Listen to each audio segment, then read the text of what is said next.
Don Kavanagh here from Wine Searcher and Whiskey Searcher. Nice to see you all again, as it were. And I'm going to taste some more whiskey. And today we got one that I've never tried before and one that's been an old favourite of mine for quite a while. They both have one thing in common. They're both peated whiskies.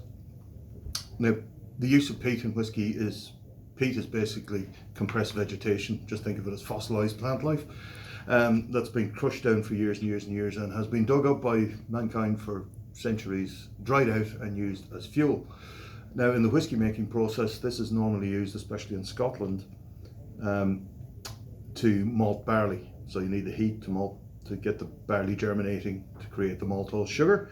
So you put this turf underneath, you set fire to it and it warms the grain sufficiently for the malting process to begin. That's not what's happening with this one.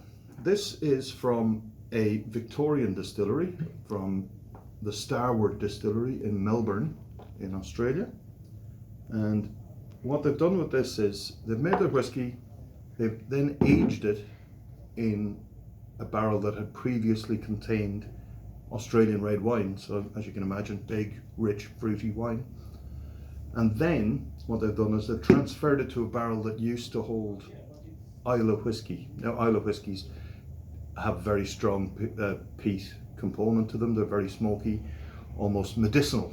In fact, they're and that's what the Islay is famous for. It's big, rich, smoky whiskies.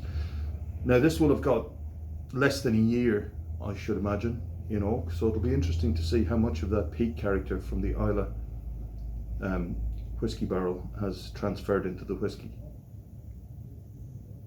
Now immediately it's big and fruity on the nose, as you'd expect from something that's been aging for several years in a red wine barrel.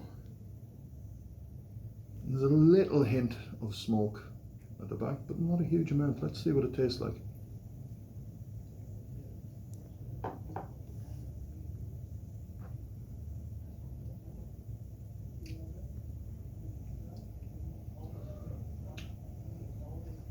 Oh wow, okay.